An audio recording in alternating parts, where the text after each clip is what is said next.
Today is a moment of pride and purpose. We are gathered here not just to launch an organization, but to launch a movement.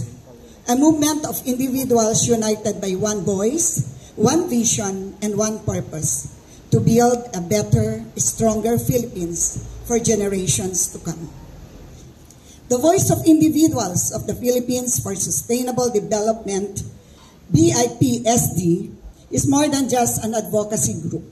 It is a dream that became a mission, and the mission that is now a reality. Let me share with you how it all began. A few months ago, I invited former President Rodrigo Roa Duterte's appointee, former CHED Commissioner Dr. Ronald Adamat, to Cebu City to join us on a DDS Sara All Confederation event. It is a gathering of committed leaders from Luzon, Visayas, and Mindanao. That meeting was full of energy, passion, and patriotism. It's inspired by the shared vision of our beloved Vice President Inday Sara Duterte, whose courage, compassion, and leadership continue to ignite hope in every Filipino. During that Cebu event, I had the opportunity to introduce Commissioner Adamat to our Secretary General, Engineer Dior Gavino. The Commissioner was deeply inspired by the unity and dedication of our DDS Sara All Confederation leaders, the men and women who continue to work tirelessly for genuine change and who strongly believe in the potential leadership of BP Inday Sara Duterte. After the event, Commissioner Adamat gave me a call. He said, "Dan, let's continue what we started. Let's create an organization that will serve as a strong voice, a movement that will champion sustainable development for our country." Without hesitation, I immediately agreed. At the organizational meeting he called, the participants were filled with excitement and commitment. The idea of a new movement, a people's voice for truth, transparency, and development, resonated with everyone in the room. And from that spark of inspiration, the Voice of Individuals of the Philippines for Sustainable Development, BIPSD, was born. And today, with you, our friends, we are witnessing history unfold. As your national president, I am deeply honored to lead this movement with our former CHED Commissioner, Dr. Ronald Adamat. And as a former OFW, a flight attendant, and now an active volunteer leader who has chosen to dedicate her life in service to our country and our fellow Filipinos. I know the struggles of every working Filipino, those who sacrifice abroad for their families, those who work hard in government and private sectors, those who dream of a fair and corruption-free society. And that is exactly what BIPSD stands for. We stand for good governance, transparency, and accountability. We stand against corruption, ghost projects, and all forms of abuse that drain our nation's potential and betray the people's trust.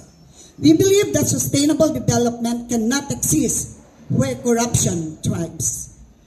Our mission is to amplify the voice of every Filipino, the worker, the farmer, the teacher, the youth, the entrepreneur, and even the OFW. Each one of us has a role to play in building a Philippine that is honest, inclusive, and self-reliant.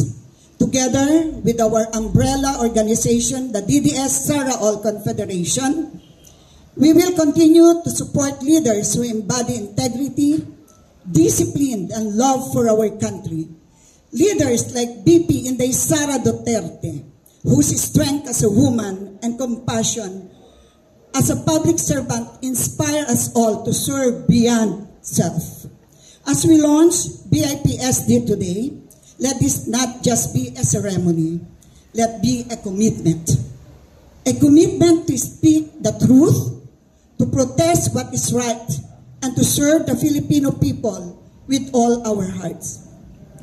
To all our members, partners, our kapamilyas, thank you for standing with us.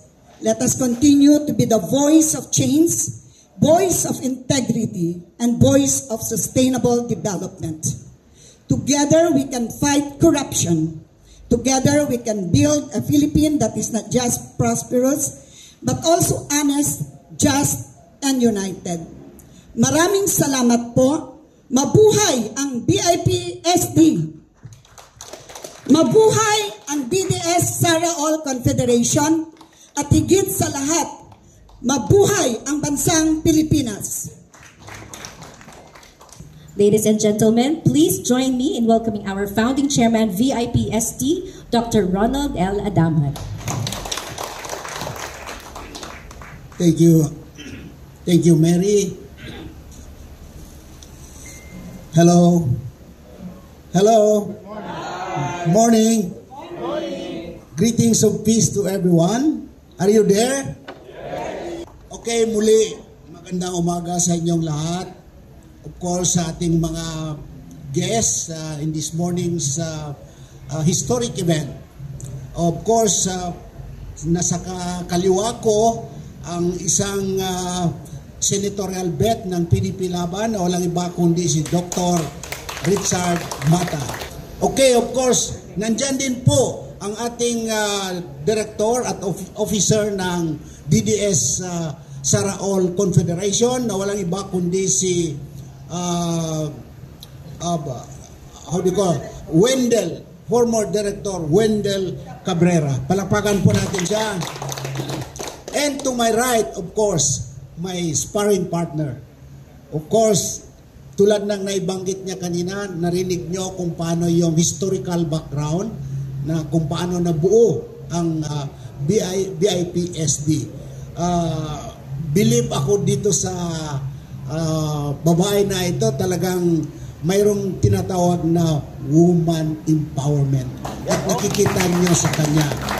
And talagang dedicated behind the advocacy of BP Inday Sara. Mayroon pa siyang Inday para sa Bayan na organization created just to support the advocacies of the Vice President. And of course, my good friend also, we belong to one district in Quezon City, District 2, na walang iba kundi po si Tatay, gusto niya Tatay ang tawag sa kanya Consilor Tatay Rani Lodivica. Palapayan natin siya.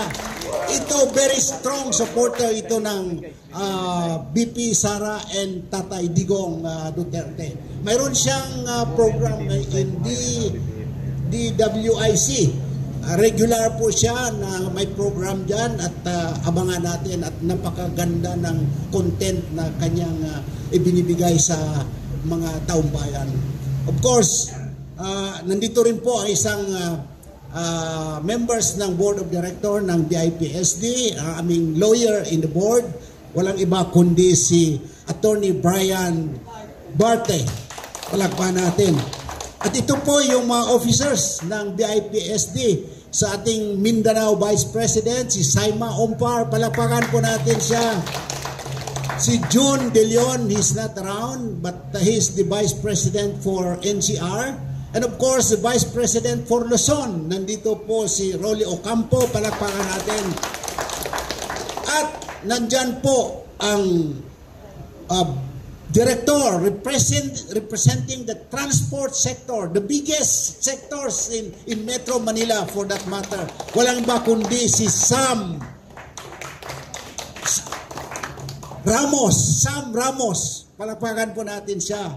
And of course, nandyan din po si Tony Amarillo, kasama body-body at strong supporter din ng BIPSD.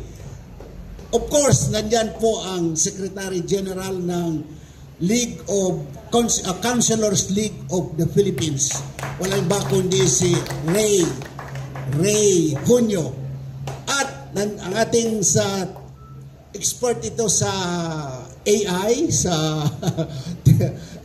technical side ng ating grupo, na walang iba kundi si Nino Pusod, Director din. At of course, walang iba kundi ang ating isang director din na walang iba kundi si Edwin de la Ria. Palapakan po natin. And of course, doon ang tingin ko, nandito pala yung mas malapit.